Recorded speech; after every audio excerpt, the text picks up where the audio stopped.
What's up, everybody? Welcome to another episode of 10K on the Bay, my journey to 10,000 listings. Today, we actually have a smaller call because a few people are under the weather. So we're going to try something a little bit different. A lot of us have been doing eBay for a little while. We've had some trials and tribulations, and I wanted to just shoot out some ideas that people in Instagram community have said. If they were going to start their eBay account all over from day one, what would they do differently? And I wanted to just share the ideas with you guys and hear what you think in order. And I'll update the document later when you guys just email me the numbers. But today, since we have a smaller call, let's just get into it. So the first tip is it's way more work than you realize. So what do you think, Prince, on that? I completely agree with you. Whenever you're starting like a business online or whatever, and especially with eBay too, you just want to go from A to B like really quickly. You just want to put something up, and you want to sell, blah blah blah, done. But in reality, it doesn't work like that. Even for like me or Chris, any of us here, it doesn't even work that smoothly. Whenever we list something, things go wrong. Listings get removed or whatever. Some stuff happens. So it's really just about working and going through the process and learning it firsthand. And that's how you really get like the best experience with it and learn how to grow. So that's, I think, the important thing. What do you think, Holly, on the work part? I think it is a lot more work than people realize, but I think the most work is figuring out your processes, which is one of those things you can't know until you know it. So that's the biggest work hump that I think there is. Sam? I think it's when you first start, you go underestimate like how long it will take you to sell an item, or like, for example, after you just sell an item, there are things that you have to do in order to complete them, because ship it, like pack it, everything, and you're not going to have all that in the beginning. So I think they think you can just post it and sell it and just that's it, they're done. But there's a lot of work that needs to be done before you ship the item or before you complete the transaction. So yeah. That's true. And that question is from Melissa, Fresh Bloom and Clothing. So thank you for that question. The next question is, be prepared to learn a niche in order to advance. So what do you think? Let's go in reverse order. Sam, what do you think of starting in a niche versus being an everything store day one? Okay, yes, day one. Okay, you need to find like what you're interested in so you can motivate yourself, so you can just keep pushing yourself when you first start. Because, you start with the zero feedback, it's hard to have people trusting you with the items. So you need to have the same items, trying to create something authentic instead of, having everything in there that's not realistic. You can't have like $10 item or sell like $1,000 item, and because they're going to have a hard time trying to buy that item because you have less feedback compared to other people or top sellers. So yeah. I think that's a great point. When you're first just getting started, you don't have any credibility. You can't just immediately start selling brand new Louis Vuitton purses. People are going to have a hard time believing you. How about you, Holly? I was trying to think what constitutes a niche, but I think I agree, especially since mine is clothing. But I know that even within that, there are different so many subcategories that I would research individually and learn. For example, vintage dresses. What are the things that sell the most, the highest? Men's shirts, men's pants, shoes. So definitely start in one, because even within that one, there will be a lot to learn. Prince? So who is this question from again? The question is, be prepared to sell in a niche. And I guess the advice or question the guy is giving is, you can start with selling everything, but quickly you need to switch into just focusing on a niche. If he was going to start over from day one, that's what he would have done. What do you think? It's day one. You haven't started yet. You probably can't do a niche right away, but. Right, exactly. And yeah, I completely agree with that. But it also depends, it depends where you are and what you can source from where you are. Because, niche is great and all, but if you can't find products to sell in that niche, there's no point. That niche is going to help you. You might as well keep selling things in general, like broad things.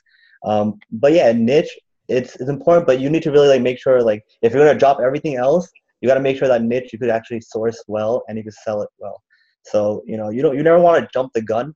And that's why I think I've done that a couple times, just jumping into one thing and one specific thing. And it doesn't really work out because you don't know anything about it. You don't know what you're doing. And you're kind of just trying to sell that one thing. And you're just, you're a noob at it. So this is a question I was going to ask you guys. When I first started, I didn't know about explore.ebay.com. And that's an idea to look at what's trending. And as an example, if you type in Donald Trump, the most trending item is the Make America Great hat, right? The red one. And people have literally, I saw somebody who just started, they had like 30 feedback, and they sold 6,000 of the same hat. Okay, so Wow. they went online, they did the same Donald Trump Make America Great hat, but they added an American flag on it. So same exact hat, but they added the flag on the side, and they sold like 6,300 of them at $10 free shipping. Now, not like a huge amount of money, but very respectable, and they were able to do that with a brand new account. And those hats were the cheapest, most garbage ones that you see on these wholesale sites. Like, you can see that even brand new, they're not stitched very well. So we probably paid $1 to $2 a piece at the most. And the advice is sell what people want, not what you want. So let's start with Holly. What do you think? About that advice? Yeah. Yes, definitely. Because I think that is a mistake I made in the beginning, selling the things that I like. And even though I would aspire to be able to do that full time in the future, that is not the way you build your business quickly. Mm-hmm. What do you think, Prince? I 100% agree with it. You know, I don't sell anything that I personally like. I try to adhere to like what the mass would want. You know, personally, I don't really use GoPros, and they're awesome and they're cool, but like I try to think about what most people generally would want when they come for a GoPro. You know, someone looking at a GoPro would be like, "Oh, it's a cool hot item, like a bunch of accessories. That's such a good deal." Like that's what the mass wants. So that's what I sell the most. You know, and most people don't know like the specific little products and what they do and this and that. So I don't try to like promote that the most. So yeah, I do try to adhere to the mass the most. Prince? Sam. Oh, Sam, sorry. So one thing that so when I first started, I was actually selling what people wanted, and you know, stuff that you can't just find anywhere. Mm-hmm. But over time, I started to throw everything in. Then I started to learn that what people wanted, and you know, not what, because you don't know what people want if you haven't sold or you know listed anything before. You have to have experience. So I think that comes in a big play when you first start. So it's like, I would recommend, you know, if you're doing FBA, make sure, you know, check the ranking, but on eBay, you know, just check like the sold listing, how long, you know, how long is it going to take you for that and sell and stuff like that. Yeah. Here's some advice from Rock and Red. Make sure you time all the activities that you do so you can find out which activities you need to improve on to grow. And the tasks that they want the time are sourcing, cleaning, repairing, inspecting, photography, listing, shipping, customer service, and bookkeeping. And the advice is basically, you need to time all these processes to find out where your weak link is. Most people, when they start, they are bad at all of them. So, and sort of in the beginning, you are responsible for all of them. You don't have the money or capital generally to hire any of these tasks out. Let's start with Sam on this one.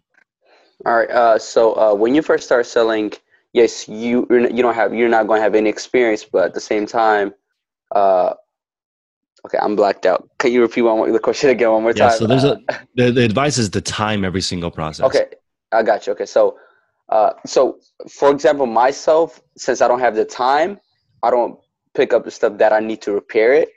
So that's one thing that I do to reduce time. And so it's like when you first start, you know, try to record as much time and like so to see how you can, you know, improve or how you can learn from your mistakes over time. And I think this is very key to see how long is it going to take, you know, for you to do one thing and the next thing to see like how well you're going to do over time. So I think it's very, very. That's an interesting point. I'll ask that question next if we should do. Right. If we should have beginners sell new or used things. Prince, what do you think about timing processes from day one? I personally don't think it's a really good idea because a lot of people get caught up in trying to, you know, perfect everything before actually starting it. And in reality, it's just about starting it to me. So. I like that Yeah. advice too. The first one's it might take you the whole day to list your first item, so you can't be, disappointed or too hard on yourself or whatever. That's true. I would say that's also good advice not to get too technical. But Holly, thoughts? Yeah, I don't think it's fair to time yourself from the very first day because you just don't know what you're doing. Maybe eventually, or plan on a broader scale to do all those things and give yourself a week, a month, whatever set time, and to perfect your processes a little bit and then start timing them. Otherwise, I don't think, to Prince's point, I don't think people would get very far. Agreed. So now we have some advice from Thrift Love Sell. Don't get upset. Move on when you have hiccups. This is definitely, for me, I think it's really important because it's easy to get upset over a negative feedback, or someone takes 4 days to pay, or someone says they're going to pay and they don't pay, or they return it because they didn't, it was a pink instead of salmon. So it's easy to get upset. But you have to learn how to move on. I think that my memory now is really short. If something negative happens, I just instantly forget it. What do you think, Holly? Start with you.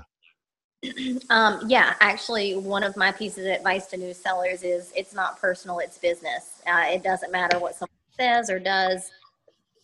eBay, Amazon, social media, it's business, and you really just have to have another process for dealing with that and moving on.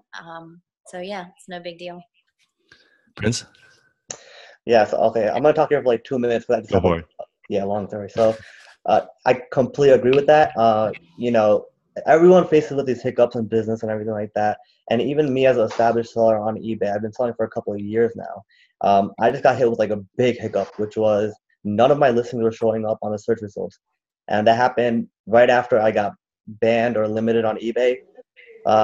You can look at my Instagram post if you want to see why, but background noise. But so yeah, I got the hiccup and I couldn't sell anything, and I could have just been like, oh crap, like none of my stuff is gonna sell anymore, and I have like 200 plus listings on eBay.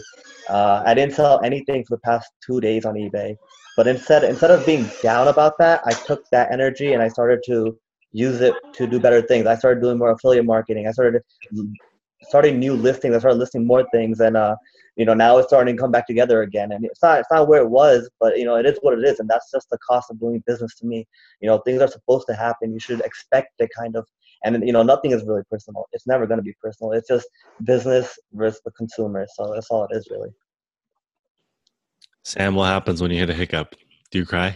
No. So I have actually got used to, because selling on electronics, you always hear complaints, or they always have question on how this, about the part. So I'm really, like, I'm used to it now, and I just have lower expectation. I don't want, I don't want like something to, I don't want people to always give me positive feedback. I just, I have a lower, expectation for whatever transaction that I make, because at the end of after the payment, they might still, return the item, or say the item is not as described, or you might miss something. So always have a positive thing and just have a lower expectation. Okay, we're going in reverse order now. So Sam, you're going to go again. Here's the advice, which is list as much as possible, but always remember or try your best to list higher and higher quality items. So in the beginning, just list whatever, but just keep in mind to continuously improve the quality of your items. What do you think? I think that is really good, because when you first start, you're not going to have all the equipments to have really good quality. You might not have a background. You might just, put it on the wall, just leave it on the ground. I think you should just start doing it, and over time, start improving by having, better equipment, better background, better cameras. And I think when you first start, you should just list it, because that's the one thing that people don't do, is just hold back. So I think you should just go for it. Yeah. Prince, what do you think? Yeah, I 100% agree with that. Like I said before about the whole being technical thing. When you're getting started, you don't really know much, and if you think you know everything when you're just getting started, you're wrong. So yeah, definitely just list as much as you can, and don't really worry about it. You can always go back and revise it and make it better. So just keep listing. Holly? Yeah, I think that kind of advice is actually what contributes to my high per item sales. I always tried to get a little more knowledgeable and get a little bit better items. And I have taken extra time to do that. I could have sourced some days several hundred things that would sell at $10, but instead I was looking for things only in the $50 range. And it's worth it. It pays off. Okay. Here's some advice from Margate Thrifter. Try to do eBay in blocks of uninterrupted time. So what do you think of that as a beginner? Let's start with Holly. If she means tasks, yes, each individual task. I got my speed up whenever I took photography and measuring and listing into separate blocks of time. Okay, Prince? I agree with it, and I don't. I think like it's at a certain stage where you should be able to, like, you know, implementing all these things, implementing all these things into your eBay business. You know, when you're like making everything so specific and you're trying really hard to do this and do that, you're gonna burn out because you don't know what you're doing. And I think, you know, it's just important to really just start instead of being so technical about it, like making blocks, making times to do this and that. Yeah, it's good to like do it, but like, you know, when you don't know, you're kind of just wasting time, in my opinion. Sam? What I would say is when you first start, like, you know, if you have free time, you know, being technical, like having tasks, I think when you first start, the main goal should be, you know, doing as much research as possible so you can learn. And instead of, you know, shipping an item for $30, you might be able to ship it for $8. So doing as much research instead of, you know, trying to figure out how they can do the whole system, or try to learn from somebody that's already, you know, that have already done it. So they can see examples, like by going to YouTube, or, you know, by asking people if they have a problem, instead of trying to figure out every step by themselves. I like this idea from Ali Reseller UK. Pay people to proofread for you. It's especially with item specifics, because when you first start, you're going to make mistakes. So just proofread, because people oftentimes don't go back and review their listings. They just list more, but they don't actually review their listings at all. And I rarely review my listings, so I think that's something that I could even improve on now as more of an intermediate or advanced seller. Let's start with you, Sam. What do you think? Proofreading. Proofreading. Okay, sometimes I get message from the buyers that, you know, they tell me like this item is not, you know, on the picture it say medium, but on the actual description it might be extra large. So Right. They tell me which one is it. So proofreading, I think, is really important. And I think, like, with the process that I have, actually that helped me. You know, I don't just list one item, you know, just finish it off. But what I do is I go on the sales similar, try to, you know, put all the information that I need. And at the end, when I go, like, after I do all the draft, when I go back to take pictures, I can see, like, with a fresh mind, you know, just, you know, you can see the tag and like what size it is, you know, because you have to take a picture of it. So that helps me go back to, you know, it's like a revision. But sometimes you always make mistakes. So I think revision is very important. And also, if you're doing, like, if you do a 30-day relist, when you do a relist, make sure just go back and check on some of the items, keywords. I think that would help in the long run. What do you think, Holly? My first instinct was no, but I've thought about it, and I don't know about paying someone when you first start. If you can afford it, yeah. But yeah, it's a great idea, because that happens to me too. Just like Sam, someone says it says one thing in the description and the photos are telling me something else. What is it? That is, every little message like that takes time where you could be doing something else. And it can result, and for me definitely has, in an unhappy customer. And not bad feedback, but maybe a ding to my account or a return. So yeah, it's great to have someone check behind you if you can. Here's some interesting feedback from And11128. That's a great name. If you join the reseller community, which all of us are relatively active in this group, you get a lot more feedback when you share mistakes, not successes. So we're all trying to level up. So they're saying if you want to level up faster, just share what's breaking and what's broken. People will give you a lot more feedback or laugh at you, but you've got to be able to eat it. So let's start with you, Prince. What do you think? Oh, you're on mute. Let's get you. Yeah, it's definitely true. Most recently on Instagram and everything, I've been sharing all my like downfalls, everything that's been going wrong. I've been posting it because I want to see what I want people to know what goes wrong, and I also want to hear people's feedback. It helps me grow, and also gives people that like they're informed about what happens on eBay. So yeah, 100% agree with that. Sam? So one thing that sharing information on social media is that in the community, actually, you're not just helping yourself, you're helping someone learn from your mistakes so they don't have to make the same mistake.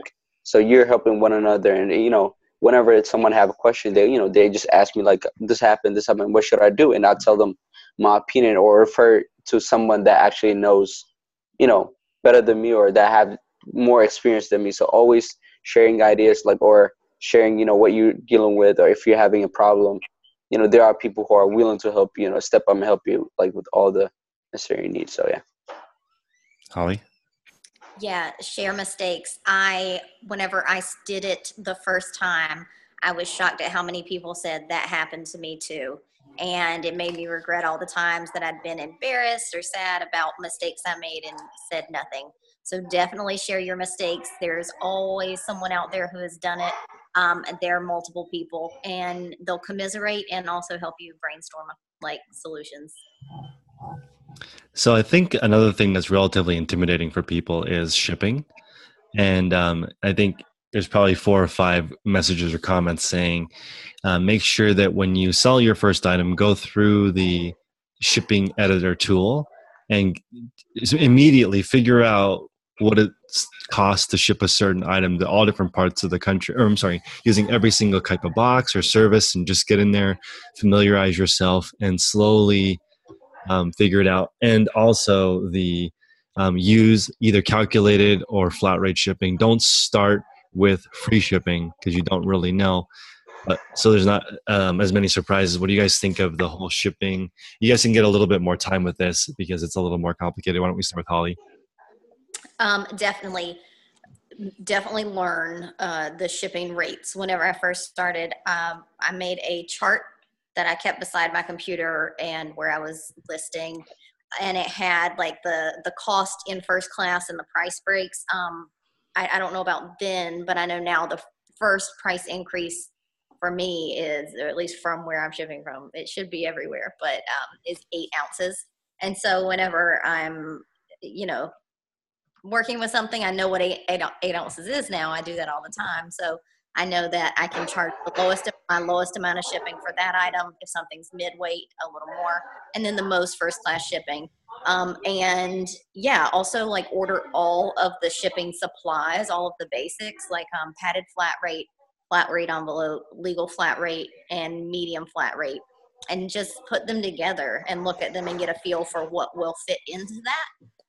Because then once you've kind of held it in that tactile memory you'll get whenever you're listing things, you'll know whether or not they're going to fit in there and kind of which way you need to go with your shipping. So I have a couple of questions on shipping really quick. Can you modify a priority box and then pay by weight? I think you can. I want to confirm. Or regular? Of either one. So there's materials that are provided for priority mail. Some are not flat rate and some are. And I know if you modify a flat rate box, it no longer ships for that flat rate. But I'm wondering if that's even allowed. You can do it with priority boxes. You should not do it with flat rate because even if you were like really tight with the person who was at your post office and you paid for the weight, someone might just see that it's a flat rate and the shape has been modified and kick it back. That's true. Also, I think that the first price increase is at 4 ounces. It's $261 up to 4 ounces and $277 starting at 8 ounces. See? So, okay. Now you know. But it used to be the same all the way up to 8 ounces before this last increase, I believe. Yeah. So yeah, I memorized it. And it is, the retail rates just changed again, but I don't think it affected the commercial rates. I mean, we can verify that depending on when you guys watch this video too, it'll be different. But again, that's why it's important for you to do it. And I think don't just use the charts, that people make or you find on Instagram because it's constantly changing. And if you go in there and look at it, then you'll just sort of memorize it from practice. What do you think, Prince, on the whole shipping is intimidating when you first start? It definitely was. I think shipping scared the shit out of me when I first started because I didn't know how it worked. I didn't know how the whole system worked. I didn't know about tracking numbers. I didn't know like what if something's gonna go somewhere? Am I gonna get screwed? Like I didn't know anything about it. But guys, like honestly, it's not that big of a deal, and the system is it's pretty secure now to the point where like everything's recorded and you have nothing to worry about. And as far as the pricing, you're gonna have to figure that out over time. Even if you screw it up once or twice or a couple of times, it doesn't matter. Like you lose a couple of bucks here and there, but it's a learning experience, and you'll definitely learn when you pay more money than you should. Then you'll be like, okay, wait, I gotta look at this, and you'll learn. So it's not that big of a deal. Mm-hmm. Sam, what do you think on the shipping being intimidating? So like when you first start, you will make mistakes. But what I would recommend people to do is like order something so you can build your feedback. At the same time, you will see how people ship items. So that's very key. Like at first, I didn't know how to ship, but what I did was I was selling only 4-ounce items for the like first 3 months because I was just selling CPUs. I didn't need really good feedback because CPUs, everybody needs them, and they buy with for a right price with the lower price. So. But when I started to get into bigger items, I had no clue. I didn't know what to do with it. I was shipping items for $30, $40. It's just weird. But over time, after watching people videos, learning, through experience, I was able to, modify it down, having the shipping with the right item. And I didn't have a measuring tool like the weight at first because it was 4-ounce, like for the first 3 months. But when I started shipping bigger items, it was really hard for me to ship it because I didn't know, I didn't have a lot of knowledge. But after I ordered some items, see how people are shipping, like it's just all by experience, I believe. This is interesting because when I sold a Thomas Kincaid glass lampshade, it was round glass and it weighed like 30 pounds. So I bought it, I think for $10. I sold for $100, and it cost me $90 to ship it because first of all, I was like, I'm not shipping this. I don't know how. So I went to the UPS store and the FedEx store to get quotes. And they're like, it's going to be $65 for us to pack this. I was like, okay, because I want to see how do you do that. It's fine. In the beginning, you have to learn how to do certain things. They showed me like how to do a floating box within a box. And if you get a really fragile, expensive item and they pack it, they'll insure it. So that's something that's good to know too. So you make back a little bit of the cost on the insurance sometimes if the packing company says, look, it's not going to break if we pack it. If you pack it, it's like an 80% chance it's going to break because you don't know how to do it. It's a glass ball. The chances of it breaking are really, really high. I did the same thing with a Marantz record player that I sold. And then the one cool tip is that when you're just getting started, really, really heavy items have way less competition because people aren't willing to do the work. So you're gonna have a lot less competition on eBay, but it's gonna be complicated to figure out in the beginning. I recommend paying someone professionally for the first couple times if it's really, really heavy, because then you'll see all the different costs associated with it, what kind of boxes you need to get. And there is one gentleman that I met that only ships freight, and he's killing it because he's like, who's gonna compete with me? Who wants to learn how to ship 3,000-pound items? Not very many people. So I only want to sell heavy machinery, equipment, dental chairs. I want to sell stuff that's hundreds or thousands of pounds that no one's going to want to deal with. Even the people who make them don't want to deal with it. So he's getting into that market, low competition. Also, I picked up a soundboard that weighs 250 pounds just because I'm curious how to ship it. I don't know. So it's 250 pounds. And the comps are like $1,100 on eBay, and I got it for free. This guy was like, just get it out of here. So there's plenty of room there, but it does sell even for $10 plus shipping. I'm curious, like, what does it take to ship something that's that heavy? So it's just, and it makes it make it fun, because if you get a little too intimidated, go in there expecting that you're going to lose money. I think you'll be okay. Okay, here's another thing. Let's see. When you first start, Do mobile only. So I don't know how you guys feel about this topic. It's kind of an interesting. Why don't we start with Holly? They List mean, only from mobile. no, disagree. I don't, because I actually did list only from mobile when I first started, and then I was really weak whenever I needed to know how to learn, use the actual web interface, and there are more tools on there that you can't access from mobile. So Very true. oh yeah. Sam, what do you think? So when you first start, yeah, I mean, if you don't have the right money to buy a laptop or have, a computer, you should just, do what we have and figure it out later on. Mm-hmm. But over time, when you start to scale, you need both. It's like, I mean, I list using my phone, but there are things that you can't do on the phone. Put in SQ numbers, you can't do that on the phone. But when you actually go to the, laptop or PC, you can do those things. So I mean, when you first start, you don't want to put too much pressure on yourself trying to do the right thing over and over. You just go with what you have. Over time, correct those things. So yeah. What do you think, Prince?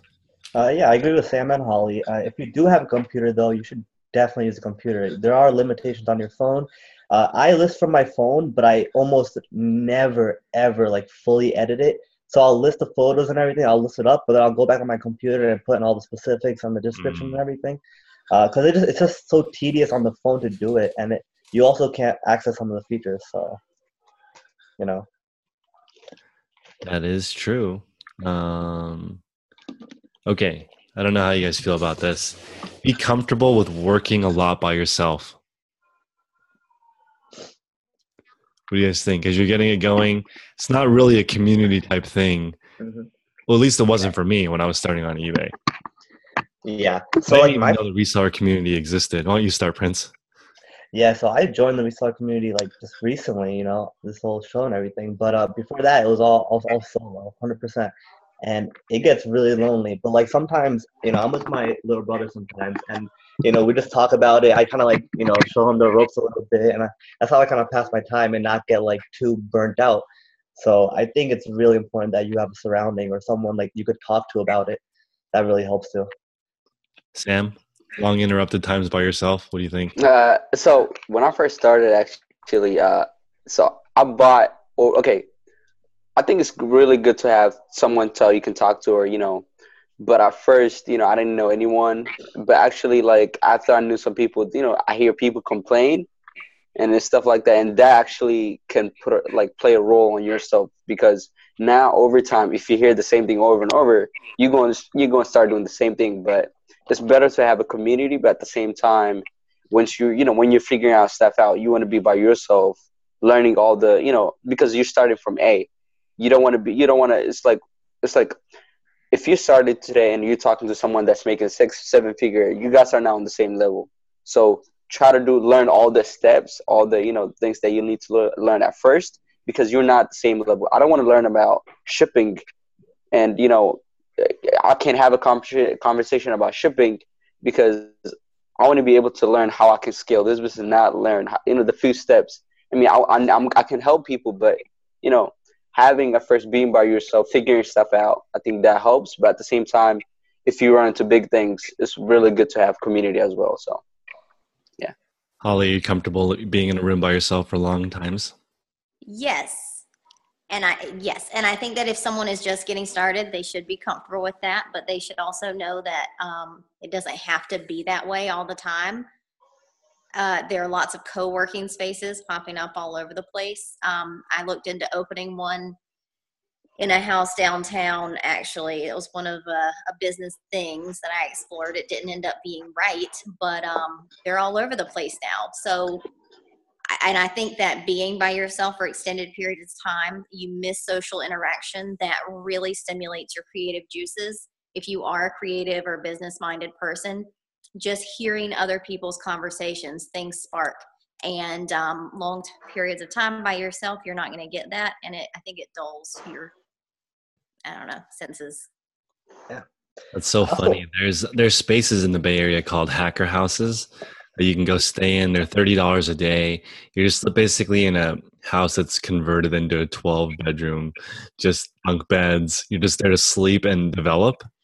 And I went and stayed in one for 2 weeks, even though I already have a place, just to see what is it like living in one of these places. And this is 24/7 ideas, brainstorming. The one that I was in, for $30 a day, you just basically had a bed, and there was no privacy. There was a million people in your room. And then for $35, so $5 more, you could have unlimited food. There were so many people living there that they had a combined maid and a person helping with food. And just think about how insane that is to be in a community of people that are like that. But I'm going to go into something a little bit more hardcore now with the questions in the last couple of minutes. This is legit. So let's start with you are actually starting over, brand new. Your account is zero. What are you actually going to start with? And then how are you going to approach it? This is your own personal account. Let's say everything you've done before has been erased. Okay, and no knowledge of eBay either? No, you have all the knowledge, but you're starting over completely. What are your first steps? Okay, well, I mean, I could just tell you how I did start. I mean, Okay. and that's important too. Just I'm assuming everyone has materialistic things around them, like everyone should have random things. Like if I'm looking at this closet right here, there's like a random clock, there's like an old camera, there's all kinds of random things. I'm 100% sure I could sell that for a couple bucks. So I would definitely just take that, list it up however I can, and try to get that sold. Just go rummage around the house, find anything you can, whatever you don't need, just put it up for sale. I mean, you get a certain amount that you can sell. I believe 10 when you start, 10 and like $100 or $1,000. You should be maxing that out when you start. Why not? It's there for you to use. So that's what I would do. Holly, day one. Day one. So I would leverage my knowledge of a thick versus a thin market. I know now that the things I bought and targeted in the beginning were very thin markets, meaning it was something where there might be a decent or a high return, but it was a low likelihood of selling. So I would look for things that are definitely going to sell, using things available versus sold. You ideally want to see more sold than there is available of your item. And I would take returns and I would charge a small restocking fee. And if someone wanted to do a return, I would do it no problem. And I would not, to something we already said, I wouldn't take any of it personally. I would not let anything that happens eBay related cloud up my headspace. Sam? All right. So when you first start, first I'll say you're starting over. You. Well, what are you? I know, like. So what I would do is you. Mm-hmm. So do as much research as possible as I'm doing it, and sell things that I have already, and because so you can build your capital, and I would say not spending the money that you made for the first 2 or 3 months, because you're not going anywhere. You're going to be doing the same thing. It's like you're just at the same place. So I would say reinvest. So that's what I would do. If I was starting over day one, I would get a full-time job actually, because I literally didn't need my eBay money, and it was so much easier. I wasn't desperate. I didn't need to do crazy discounts. Like I could just let it go. When I first started, I sold basically everything I own, but I would do the same thing again. If I was starting over today, going to get that first 100 feedback as soon as possible by selling all the stuff in my house. I know what I paid for it, and I might buy all that stuff again back to get more feedback. Just learn. And one cool thing about eBay is you can buy back your old stuff at sometimes less than what you originally paid for it. Like I had a triple monitor a long time ago, and then I didn't need it anymore, so I sold it. I bought back the same monitors for pennies on the dollar. It's interesting how you can get the same stuff back. I have in my life, there's a rare pair of foam posits that I've owned 3 separate times. I sold it, went on the eBay, that person got desperate, I bought it back from the same person. And this goes into the PSA thing that Sam found an autographed memorabilia, sports memorabilia. And I had an autograph by Nate Robinson, but even though you have it, you still need to get it authenticated. So you can send it in a service like PSA or Beckett, and they have everybody's autograph on file, and they'll just verify for you. It's not very expensive, so it's cool because you can't buy the same items back in this recycled world. of eBay, but I would start over, and I would say that when I was transitioning into a business from a hobby, I would look at average sale price of over $30 if I was going to make that transition again. Once I sold all the things I own, next thing I would do is look for stuff that's over $30 that I can get for 5 to 10. That way, if you make some mistakes, you're covered. But if your margins are too small, when you make some mistakes, you're in trouble. How do you guys feel about, okay, you kind of got the hang of things, have some feedback. Now what? Let's start with Holly. Increase your average sale price. Okay, I guess that's the name of the game. Everyone says, I love that. Yeah. Prince? Yeah, I agree. You should increase your average sale price. But for me personally, like I have a lot of replenishables, so my prices are all over the place. So my average sale price doesn't necessarily matter. My profit margin matters more than my average sale price. So, but if you're selling a lot only, or all of your items are single quantity items, then your average sale price is a way for you to measure, how much, like what you should sell, what you should look for. So yeah, it's important. That's true. Profit margin is key, and also replenishable. Sam, thoughts on what you do after you get the hang of it?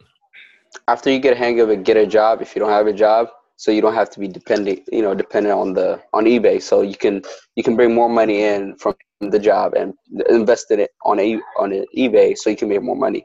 So if you don't have a job, that's what I would do. And if you do have a job, what I would say is find ways to source, so you don't have to worry about inventory. Yeah. So I want to share another story real quick and get you guys' feedback, and then we'll call it a night. There's a gentleman named Greg Levine that sells on Amazon, and he does around 15,000 of each item. He has 75 SKUs and an average of 15,000 per item. He does like $15 million a year. Only sells 75 different items, but goes 15,000 deep in each one of them. And it's interesting because he also only sells stuff that has a really high rank, or it's a really thick market, as we talked about before, meaning it's got to be really, really popular right now. He's got to sell literally hundreds of units a day, need to sell of this thing. And he'll go balls deep and invest millions of dollars into one product.